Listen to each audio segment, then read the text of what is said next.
రేపు ఏపీలో భారీ నుంచి అతి భారీ వర్షాలు అయితే రాబోతున్నాయి. సో మనం చూసుకున్నట్లయితే ఏపీ తెలంగాణలో భారీ నుంచి అతి భారీ వర్షాలు అయితే పడుతూ ఉన్నాయన్నమాట.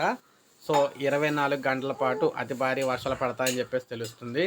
సో ఈ విధంగా మనం చూసుకున్నట్లయితే ఇలా సముద్రం నుంచి ఇలా ఏపీ మీదకి తెలంగాణ మీదకి వర్షాలు అయితే దూసుకొస్తున్నాయి అనమాట. సో మీరు ఇక్కడ చూసుకోవచ్చు సముద్రం నుంచి ఏ విధంగా వర్షాలు అయితే దూసుకొస్తున్నాయి ఏంటనేది. సో ఈ విధంగా మనం చూసుకుంటే నేడు రాష్ట్రానికి భారీ వర్షాలు అన్నమాట. సో ఈ విధంగా భారీ వర్షాలు అయితే రాబోతున్నాయి. 4 రోజుల పాటు తేలికపాటి నుంచి మోస్తరు వర్షాలు ఉంటాయి. ఉరుములు మెరుపులు పిడుగులు పడే అవకాశం కూడా ఉందని చెప్పేసి చెప్తున్నారు. ప్రభావం చూపుతుందన్నమాట ద్రోణి. ముఖ్యంగా చూసుకున్నట్లయితే ఏపీ తెలంగాణలో చూసుకున్నట్లయితే ముందుగా ఏపీలోని జిల్లాలు చూసుకున్నట్లయితే మనకి కొన్ని జిల్లాలు ఇచ్చారు ఇక్కడ. పల్నాడు, ప్రకాశం, నెల్లూరు, ఏలూరు, తూర్పుగోదావరి, అల్లూరు సీతారామరాజు జిల్లాలో భారీ వర్షాలు అయితే పడతాయని చెప్పేసి తెలుస్తుందన్నమాట. ఇక మనం చూసుకున్నట్లయితే ఉరుములు మెరుపులు పిడుగులు పడే అవకాశం అయితే ఉంటుంది అని మనకి ఇక్కడ క్లియర్గా తెలియజేస్తున్నారు. సో మొత్తంగా ఇప్పుడు మనం చెప్పుకున్న జిల్లాలో భారీ నుంచి అతి భారీ వర్షాలు పిడుగులు కూడా పడతాయి.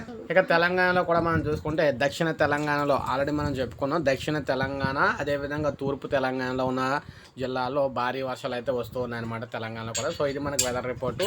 ఒక 24 గంటల పాటు ప్రజలకు హెచ్చరికలు అయితే జారీ చేశారు భారీ వర్షాల కారణంగా. ఒక లైక్ చేయండి, సబ్స్క్రైబ్ చేసుకోవద్దు, మన ఛానల్ సబ్స్క్రైబ్ చేసుకోండి.